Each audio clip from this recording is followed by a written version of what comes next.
Police seek harsher penalties for street gangs, but criminologists say sentences might be a badge of honor for some. Elokapina accuses police of violence, but legal expert defends firm measures. Major renovation at Jyväskylä station to impact rail traffic in central Finland and Savonia until autumn 2024. According to a recent study, immigrants in Finland are often seen as a problem. The Finnish Ministry of Justice is proposing changes to the law to introduce new aggravating factors for crimes related to street gangs and humiliating victims. This proposal also includes increasing penalties for offenses involving children under 15 and defining these gangs as criminal organizations. Professor Tatu Hitinen from the University of Turku estimates that if the proposal is approved, penalties could increase by approximately 25–30%. While increased penalties send a strong message from society, experts believe this is not necessarily an effective method to deter young offenders. Criminologist Maria Norman from Laurea University of Applied Sciences points out that penalties have little impact on those on the fringes of society, and sometimes a sentence can be a way to prove one's credibility within a gang.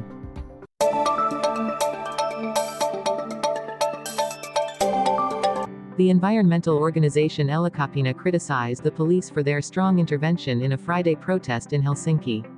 According to Elokapina, their actions were legal, but the police viewed them as a danger to the protesters and bystanders. Helsinki police stated that the protesters endangered themselves, other road users, and the police. Previously, the police had informed the protest organizers that blocking Lantsavela would not be allowed, but small groups still attempted to do so. Elokapina held a press conference on Sunday, accusing the police of violence and excessive force. Ville Saarinen, an Elokapina activist, stated that the police had choked and dragged protesters unjustifiably. However, legal expert Henri Riconder clarified that the police used a head control hold, which does not impact breathing. At the Sunday protest in front of the Parliament House, Saarinen emphasized that their roadblocks were protected by law and that the organization had adhered to the law throughout their campaign. Professor Tatu Hitinen from the University of Turku believes that the police have the right to use firm measures if a protest poses a danger to others. He also stressed that the police cannot protect illegal protests, especially on busy roads where traffic speeds are high.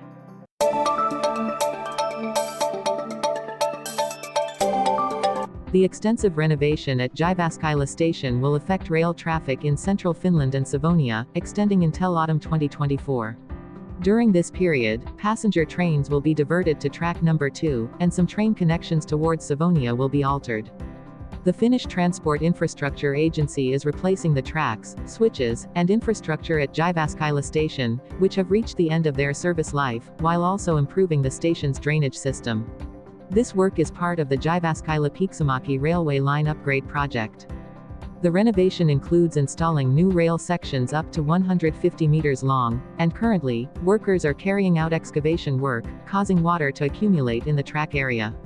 The work is expected to be completed by October 2024. During the renovation, some train services will be replaced by buses to ensure smooth traffic. Detailed schedules can be found on VR's website. The renovation work faces challenges due to limited space and high groundwater levels, making the construction process difficult. Improvement measures will be implemented, but these issues may not be fully resolved. The entire Jyväskylä-Pieksämäki railway line upgrade project is expected to be completed by 2028-2029, with an estimated cost of around €131 million.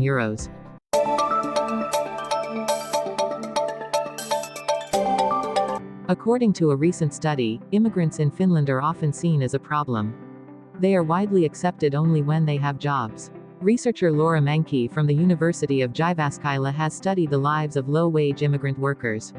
Mänkki notes that violent racist actions, such as the stabbing in Oulu and the exploitation of foreign workers, are manifestations of everyday racism. Mänkki emphasizes that racism is not new in Finland, as the Sami and Romani people have faced discrimination long before the rise in immigration. She also points out that racial prejudices often lead people into certain jobs. For instance, black men walking on the streets are easily perceived as lazy and aggressive. Racism is part of Finland's social system, affecting the perceptions of native Finns. Mänkki encourages people to reflect on how Westernism and white superiority influence their views. She also highlights that lifestyle differences, such as living with many people under one roof, may be seen as strange by Finns, who typically live alone or in small families. Additionally, immigrants often have to take jobs that do not match their educational qualifications, such as cleaning or domestic services. While these jobs help improve their lives, they are not valued. Menke also notes that racism and cheap labor did not arrive with immigrants, but are the result of a capitalist system that uses discrimination to maintain social and economic order.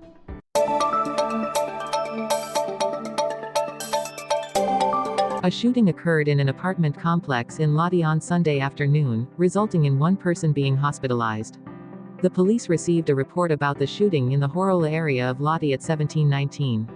Multiple police teams responded to the scene. According to the Hämeen Police Department, one person shot another inside the house. The victim was taken to the hospital for treatment, and the suspect was immediately apprehended at the scene. The police stated that the incident did not pose an immediate danger to those nearby. Currently, the suspect is being investigated for attempted murder and serious firearm violations. As of Sunday evening, the police had not determined whether the shooting occurred inside the apartment or in another part of the building.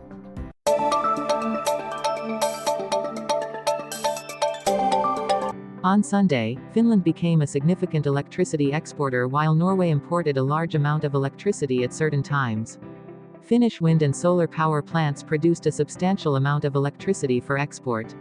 On Sunday afternoon, Finland exported about 1,400 megawatts of electricity to Sweden and Estonia due to low domestic consumption and zero wholesale electricity prices, thanks to abundant wind and solar power production.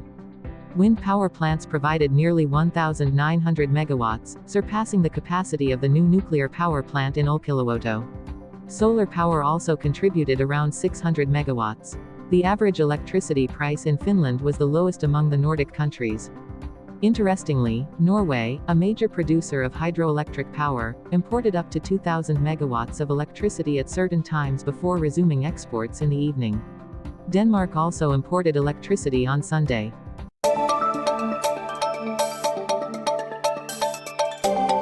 A fatal accident at the Suviseurat event shocked many attendees.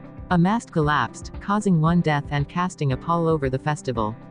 The event organizers held several activities to remember the victim, including him singing immediately after the accident on Saturday and a memorial service on Sunday. Pekka Kantola, chairman of the organizing committee, emphasized the community's silence and unity in remembering the deceased. Many attendees received psychological support. Kertu Luokanen from Pudasjärvi said she was deeply moved by the community singing the victim's favorite hymn. Rika Letoaho from Kuusamo shared that the deceased was a family friend, and the accident brought much sorrow to her family. Despite not understanding the cause of the accident, she believes in predetermined fate.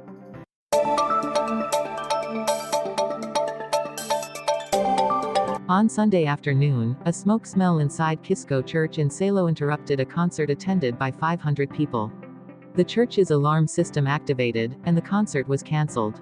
Firefighters identified the smoke smell as coming from an electrical cabinet in the building. No actual fire occurred, and the situation was controlled. The concert, organized by Kisko Sura, featured artists like Lili Paasikivi and Johanna Ruusanen.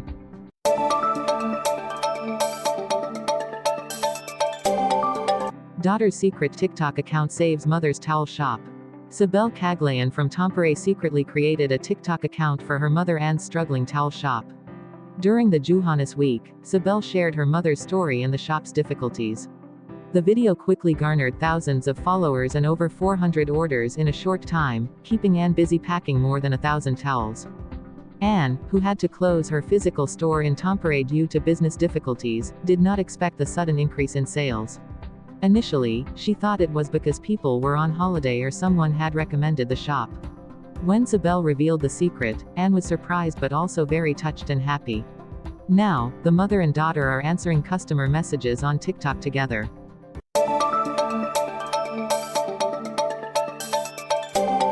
Tuska Festival 2024 in Helsinki attracted tens of thousands of metal music fans. This year's event featured prominent artists like Dimmu Borgir and Bring Me the Horizon. Besides the vibrant music, the fans' fashion styles were also noteworthy. Fans showcased their creativity through unique outfits and accessories, creating a colorful and distinctive atmosphere. Tuska Festival is a place to celebrate metal music culture and other subcultures. At the festival, the band Bring Me the Horizon thrilled the audience with an excellent performance. Founded in 2004, the British band initially pursued deathcore but has since shifted to alternative metal and rock. Their concert at Tuska was highly praised for both music and visuals, with a stage design inspired by medieval Gothic architecture. The band members, especially lead vocalist Ollie Sykes, delivered an energetic and creative performance, captivating the 23,000 attendees.